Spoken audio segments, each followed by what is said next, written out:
Welcome to Conversations with Toi, a blogcast tackling life one episode at a time. This is the time to air out life's craziest moments. This space is all about speaking about life's hang-ups and ways in which we can leave better than when we started. Topics are all about ways we can find space to be better in life, love, mental space, and health.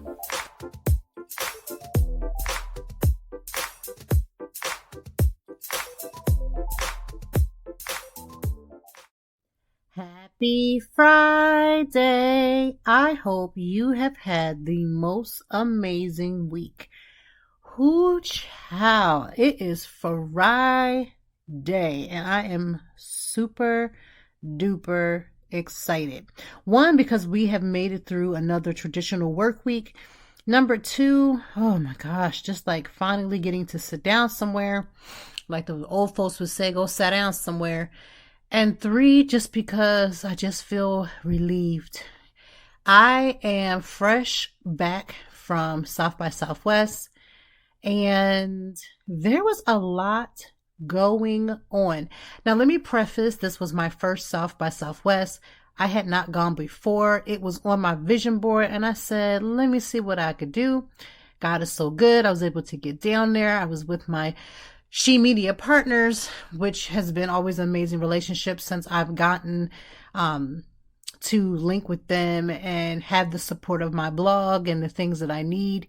And I'm in support of some of the most amazing brands. A lot of brands that you wouldn't even know is a partner with She Media. And, you know, I'm just here for it all, because when you have somebody that's backing your business, when you have somebody that will make sure they drop some knowledge into you, we have these meetings where we learn so much behind the scenes. And I love it. But my first South by Southwest was great. It is a lot of anxiety that goes with going to bigger conferences. The best advice that I got before I went was to get a plan. And I have to encourage you to do the same. There are legitimately so much to see, so much to do, so many brand activations, so many free things to take home. I mean, there's literally just so much to be done, and you can get very much carried away, not having a plan, not deciding which things you want to see or people you want to see and making those your priority and filling everybody else in between. You will get lost. Not to mention, I believe in taking breaks and knowing when it is the time to go and to step back. So while I was there were things that I participated in. There were things that I was able to go do and see. And the things that I may have decided to sign up for but wasn't really able to go, I let that go because I can't do it all. Even with me being, I think that was on like 5 days, it still wasn't enough time. So if you ever go to South by Southwest, I also have the link. If you go back to South by Southwest, I can't even talk. Have a plan, get comfortable shoes, do all the things, and make sure you make the best out of your experience. I would hate for you to go down there, decide that you're going to finally get the courage to go, try to do everything possible, get burnt out by day 2, and then just come home feeling like you didn't get anything out of it. Like, I don't want that for you. So in my link in the bio for the show, why am I not able to talk today? In the show notes is going to be the link of my experience with South by Southwest, She Media, and This Is Flow, which is a brand. It's a flagship brand under She Media that is exclusively to encourage, enrich, and empower women when it comes to their health from their inside to the outside of their bodies. I love it. So read that blog. Let me know what you think. You can leave a comment on the blog. I will read it. I will respond. I will do all the things. So go ahead and do that. I totally forgot to give my welcome. Please forgive me. But if this is your first time tuning into Conversations with Toi, keep in mind that I don't think that mistakes are there to happen. If you stumbled upon this podcast, it was because you needed to hear something that I hope made you laugh, something I hope will make you think, and that you can find safe space here. I talk about things like self-care, mental health, and wellness, and the things that are happening on these streets. Now, this episode, we are going to talk about some struggle love and how that affects our mental health. And I'm going to talk about it because there was a interview clip that just went, and everybody's kind of been like alluding to it, listening to it. And I have some thoughts. And especially, I just have some thoughts. Now, I'm not telling you that you have to be like bona fide Christian and to hear the perspective, because you don't. But I just want to give a perspective from a previous PK or a preacher's kid regarding the comment, the person who made the comment, and just relationships and marriage in general. Now, I am not one of those people that talk about marriage and have never been married. I will be married almost 12 years this year. And I'm not saying that our marriage is perfect, but we really don't go around glorifying struggle love.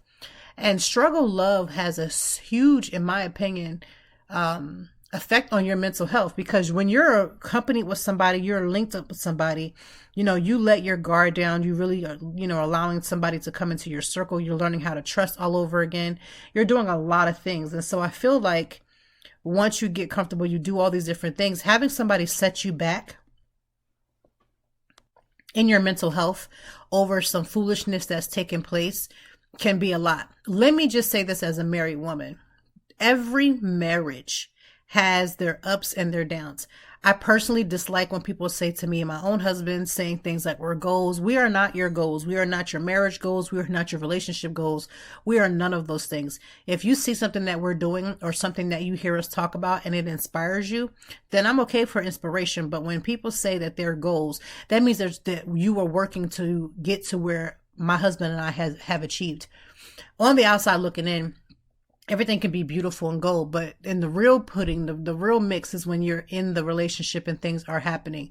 When person gets sick and all kinds of different life tragedies will happen, those things are something that may not work out for you. So when people say I want to be goals, I don't want you to look at me and my husband or any other couple and say, I want to be like them. I want to have the type of relationship that they have. You can say there's things about the relationship that you like, but trust and believe, if you had to go through the same things that couple went through, you may or may not be as volunteerish to sign up for such a thing. There are some people's relationships and their marriage that make it look extremely beautiful. It gives you hope. You think, okay, my time will come. And when my time comes, I want somebody that's going to treat me like so-and-so does their husband or their wife. Nothing wrong with, again, adoration. There's nothing wrong with that. But please stop making people your goals. Now, on this internet street, I won't even say the name of the podcast, but I will say the person who said the comment. And Isaac Corey is a gospel singer who I have given nothing but the utmost respect for music, because he has been around the greatest of greats. He sang with he sang with Kirk Franklin, and he sang with John P. Key, a bunch of people, and he is musically inclined, even having his group of his own, and called Men of Standard. I have followed his career practically my whole life. Now, disclaimer about this comment that I'm about to make.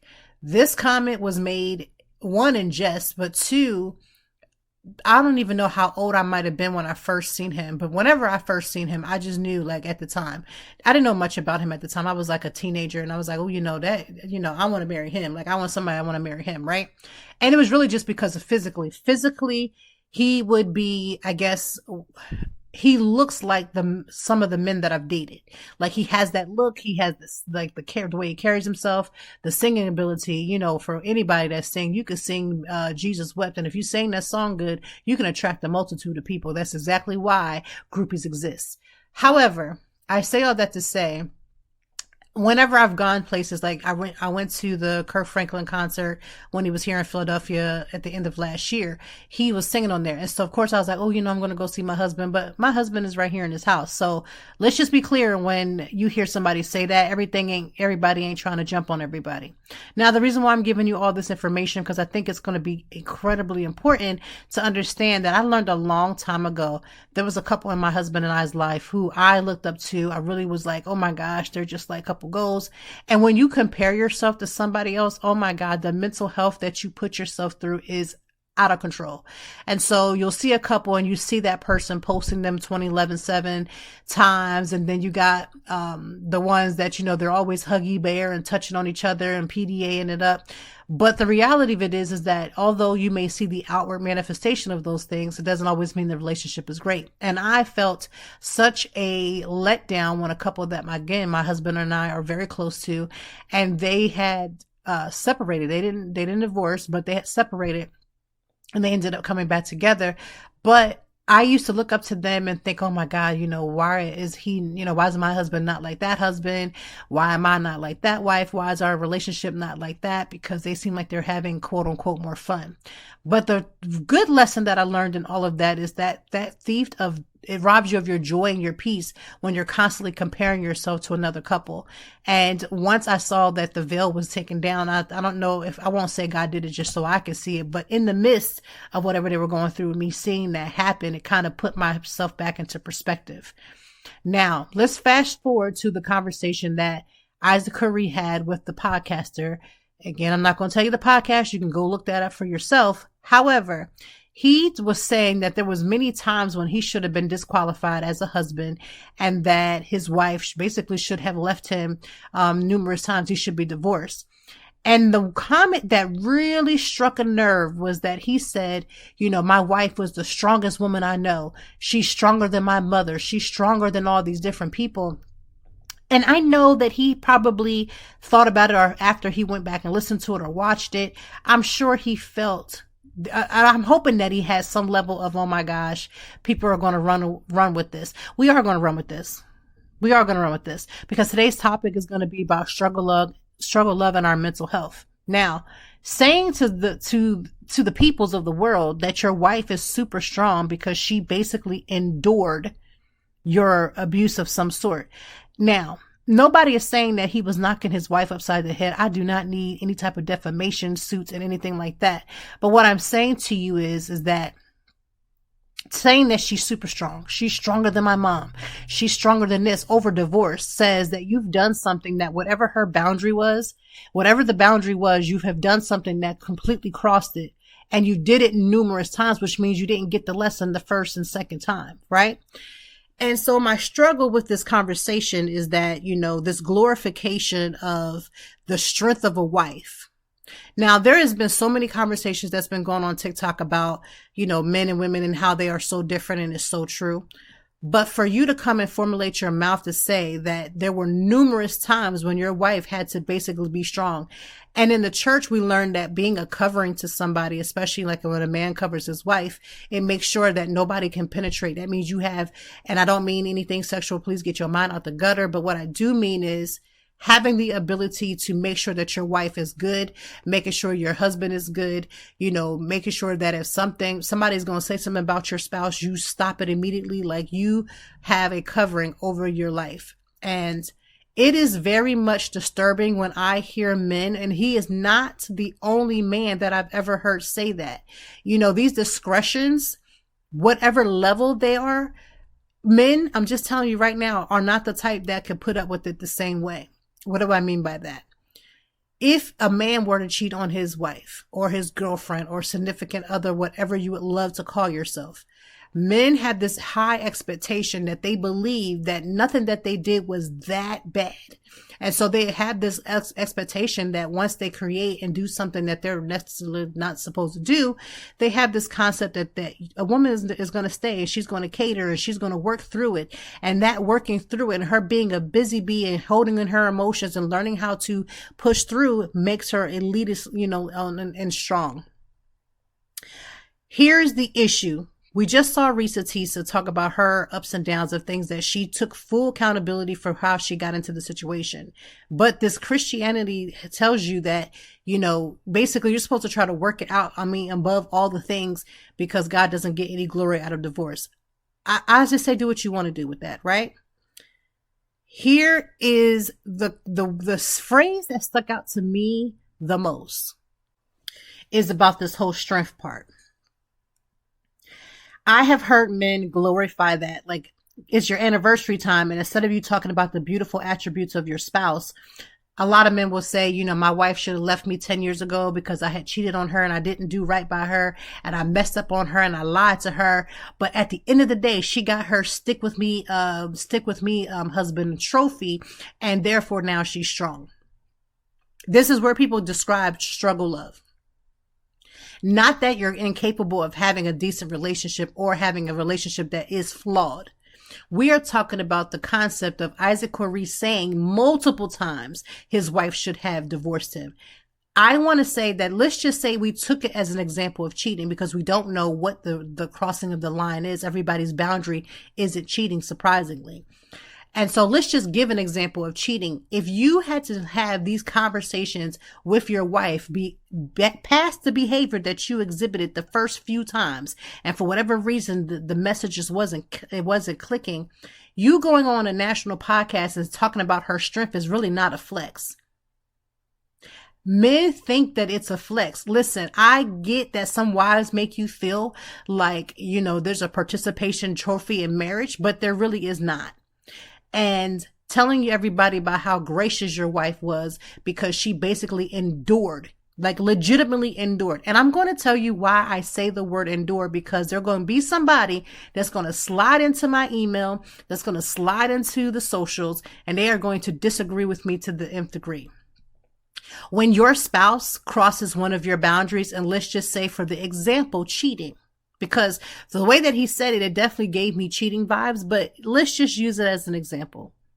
When that husband cheats on their wife, they come and somehow it gets out, whether they were forthright with the information, whether they got caught, or it came out because somebody went and basically dropped a dime, whatever the case may be.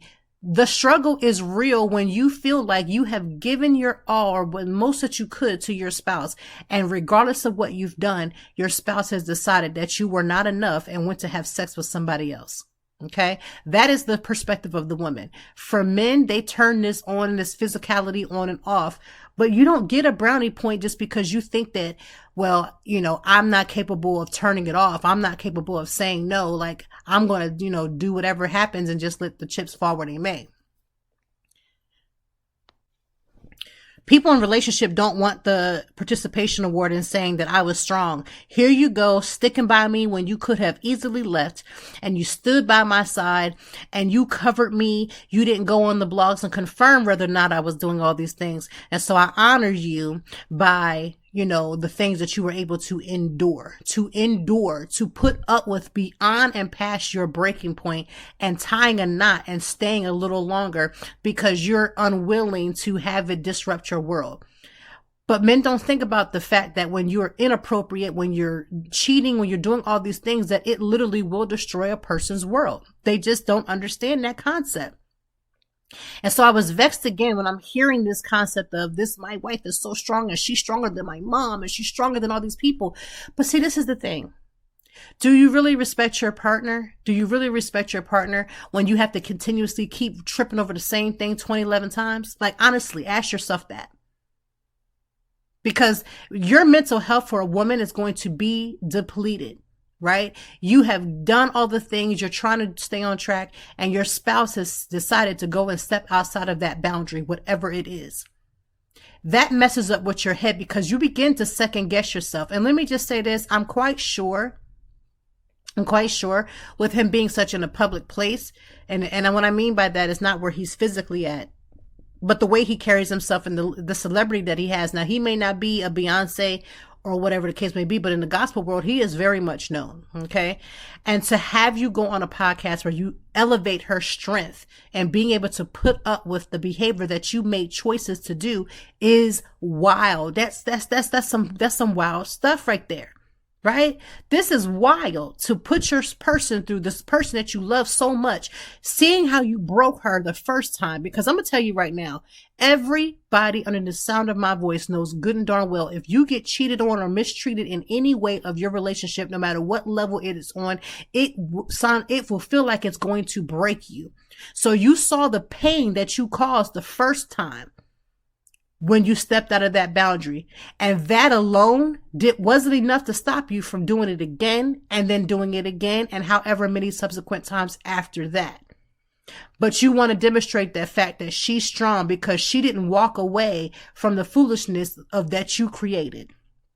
It's dirty business right now. That's wild to me that we glorify these moments when reality is like, are you serious? Are you okay?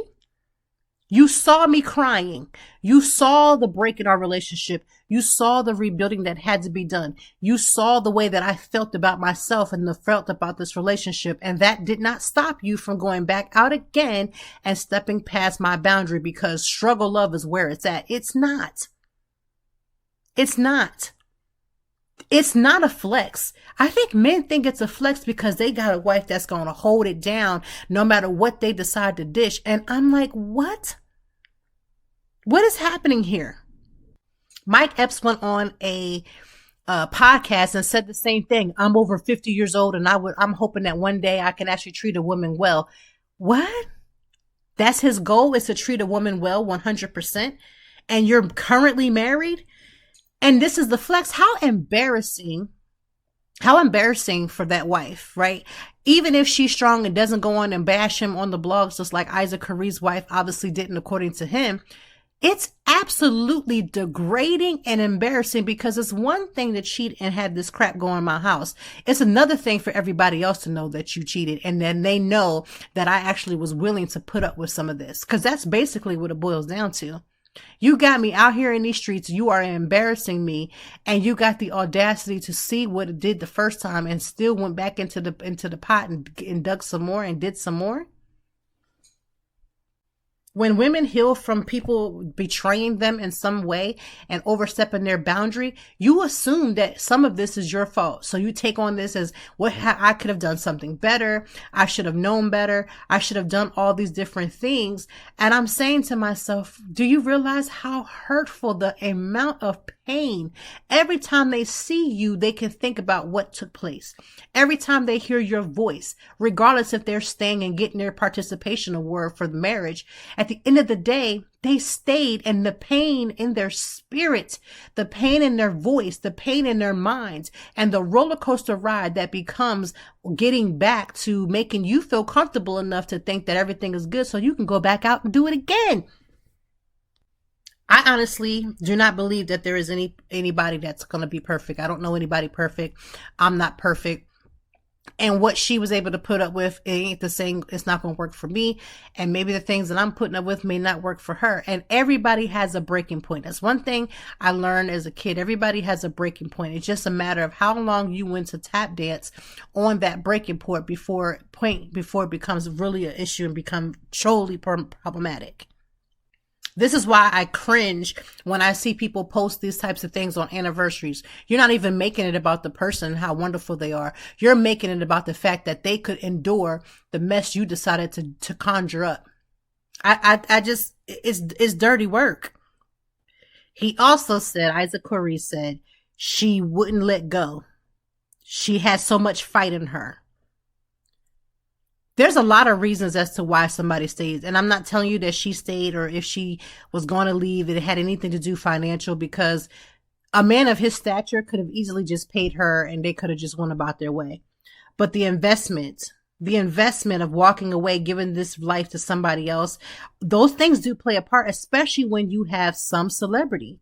Okay, you go through, there's somebody staying with Ray Ray right now that ain't acting right. Somebody staying with Bubba and them, and Bubba been beating her. Bubba been doing all kind of stuff to her. But the mental health that it takes to continue to put up, to continue to have to heal your heart, to continue having to put a Band-Aid over something that you don't even have the control of stopping.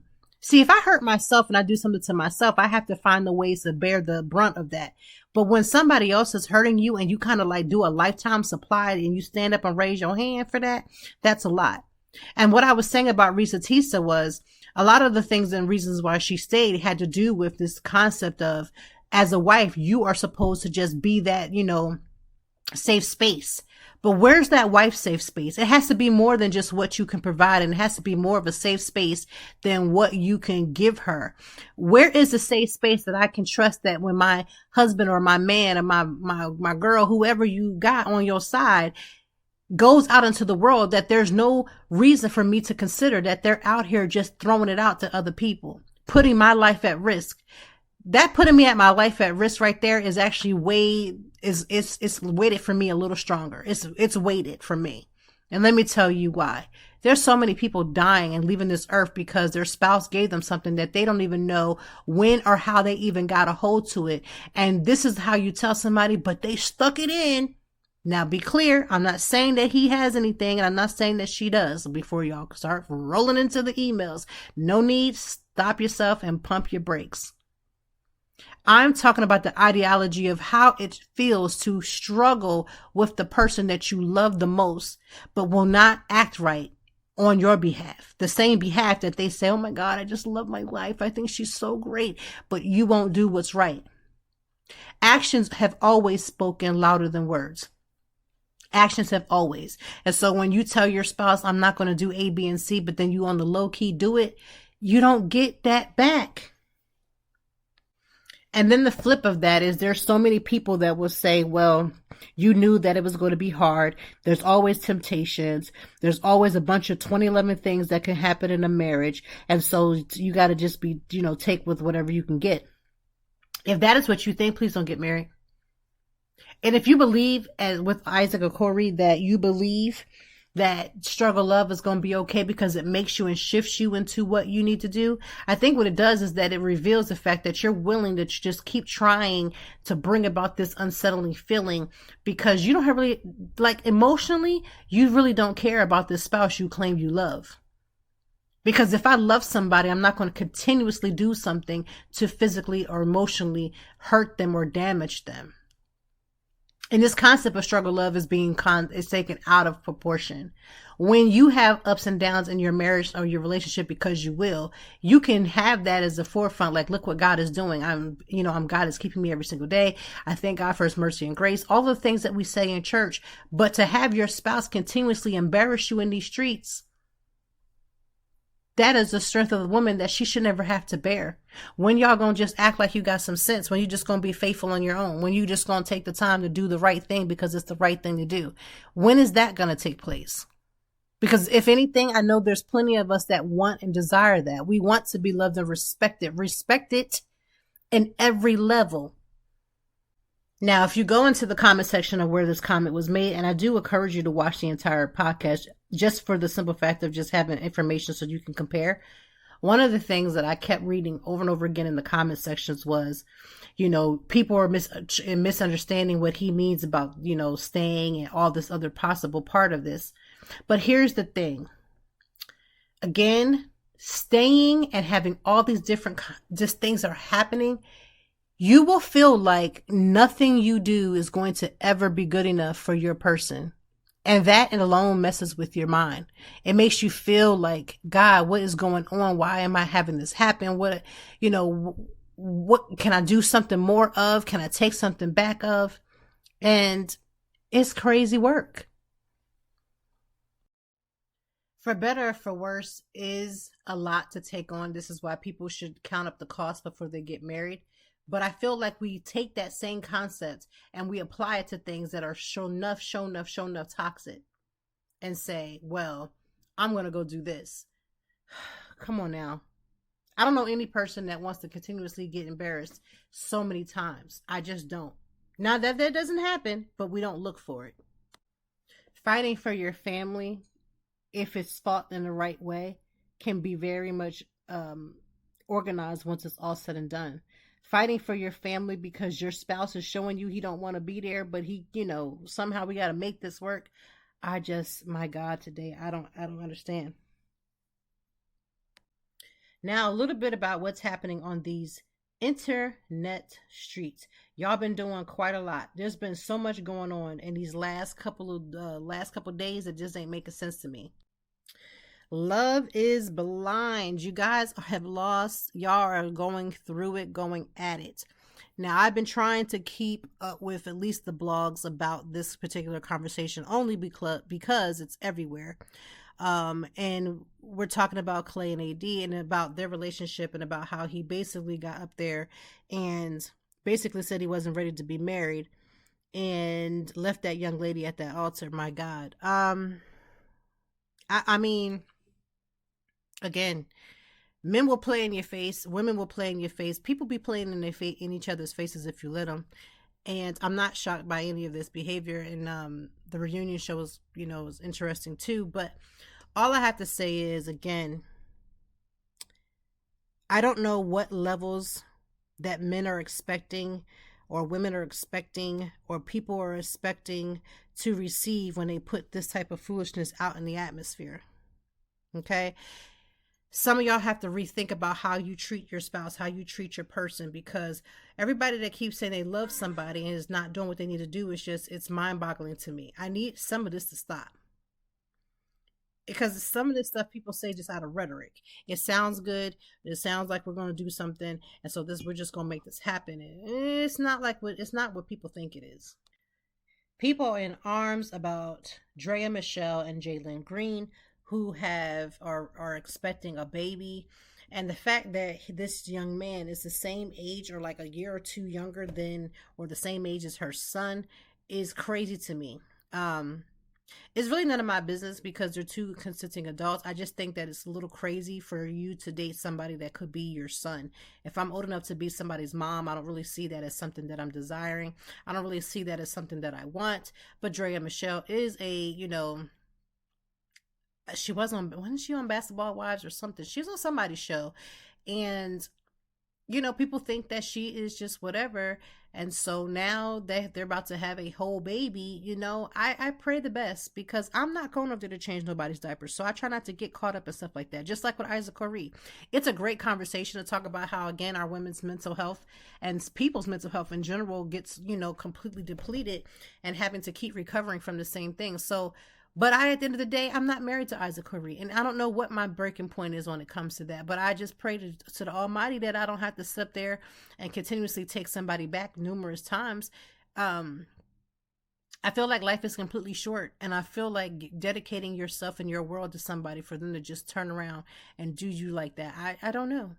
But although I can talk about these conversations, I don't allow it to just be my whole thought process. I got many other things I could be working on and could be doing. But again, everybody's talking about Drea Michelle. She's talking about basically this baby, as she's having a baby with a baby and all these other different things. Whatever works for them works. It don't work for me, but it's not my life. So although I can have commentary about it because it makes for a great podcast episode, I'm not putting myself in a position where I'm getting so frustrated. I don't want to get so frustrated that I take on other people's issues as my own. So what are the things that we can keep in mind when we're in a relationship in general? One, when you go into a relationship, go ahead and find a way to make sure that you continue to maintain your own separate and personal lifestyle, as long as it's not disrespecting your spouse. What that means is, if you enjoy going out every now and again, if you enjoy going to the bookstore, if you enjoy taking trips with your girls, whatever the case may be, because every relationship is not on the same level, so I can't give the same advice because it doesn't always apply. But I pray that we go ahead and keep our identity. We learn how to be in a relationship without the relationship taking over us. That's number one. Number two, having different talents and leaning into your gifts and your talents that are different from your spouse, and never giving that up, right? We go through different things, and there may be some things that you would eventually walk away from, but don't give up being who you are in the space that you are because of your significant other. 3, common decency and respect. All this, I love you, but then the behavior is showing something different. All this, I love you, and you're cheating on me every other week. All this, I love you, and I can't respect you, but I'm here to uplift your badge of honor of sticking out and enduring. I want better for us. Number 3 is communication. Communication, you need a lot of it. And there's going to be times when you are going to fail as a person who even knows better. And then there's going to be times when you're not. All I can say is being transparent as much as possible is super important. And so if you can't be vulnerable enough to be transparent, then I think you need to reevaluate this relationship that you're attempting to be in, stay in, or go in. When it comes to our mental health, keeping a couple things in mind. I know it doesn't feel like that when you're in the midst of the situation. So in the times of when your mind is at peace, these are the types of things I try to remember. Is to respect myself, to love myself, and again, to take care of myself, which means I'm going to go and find whatever job I can to do the things that needs to be done. I'm going to go ahead and make sure that I do certain things to keep everything afloat. And I just want us to figure out how we can be strong individual people in the midst of a couple. I get it that you are now one. And so when he eats something, you eat it, you know, all that stuff is cute. But the real oneness is when you can actually be one with somebody and you can trust them, or begin the process of trusting somebody with your heart, because you are going to want to be in a situation where you're feeling like you're respected. You don't have to be something that you're not. You don't have to go through all these jumps and hurdles. I really want that for us. So make sure you're doing those things. Number 5 or 6, I don't remember what number we are, but the next that I want to keep in mind is, while you're in a committed relationship, and while you're in a marriage, you're completing all the tasks that you have at hand, make sure you take some time to simply disengage. Like, disengagement has been the word of the week for me, because I have been doing everything to rest, and rest some more. I have just been really trying that. And some of it is the life is kicking me, so I have to move a couple things around. But I want to be in a relationship that I feel proud of. And I also don't want somebody, you know, it's wonderful. It's not even wonderful, but it's a thought. If women did the same thing to men, they wouldn't be able to take that. I'm going to say this again, because I know you're not getting it. If your spouse, you're a female, your spouse as a man wants you to be on the struggle bus and says, I just, appreciate how strong you were because you didn't leave and you stayed, and you're finding yourself in multiple situations, I promise you, if you get your lick back, they ain't going to do the same. They're not wired like that. Women are such nurturers that we put ourselves last, and sometimes in putting ourselves last, which is why I encourage you to do self-care and put yourself first, is because when you put yourself last, you don't really get the best of the best. You get whatever is left over. Let's say you're at a dinner and you decide to go last, you're going to only get whatever is left over. Now, that doesn't mean that the meal can't be good. That just means that you didn't have the pickings of being able to choose the certain things that you want or the things that you know you need. Okay? I want to end this podcast by saying, every relationship, no matter what you see or don't see, has their ups and downs. There will be times when money won't be coming in. There will be times when a child or even the spouse is sick. There are different levels and things that will take place. And it's literally up to everybody to decide what that boundary is for them. Okay?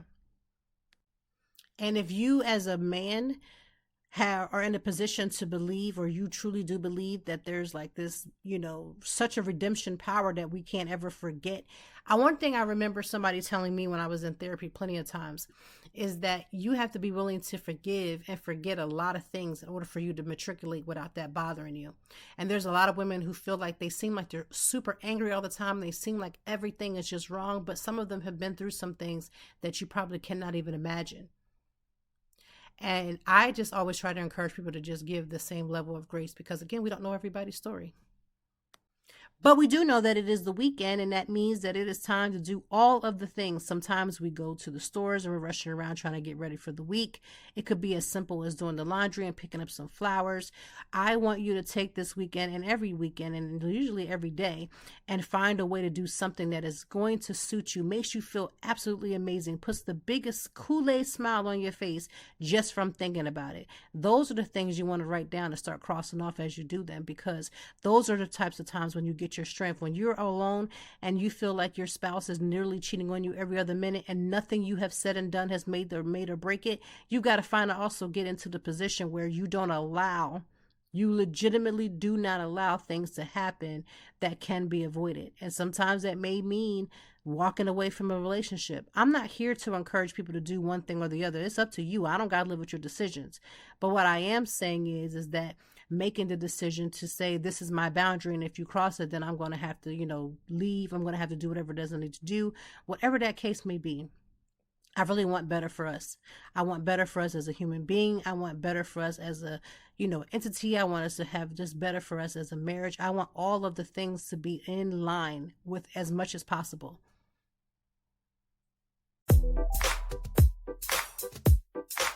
Thank you as always for joining me, and I know that even in the deepest or joyful conversations, that there's something we can learn and apply. Until next time, I hope that you are doing better. If not, we will be back to talk some more and handle it. Peace to you and yours. Stay grounded.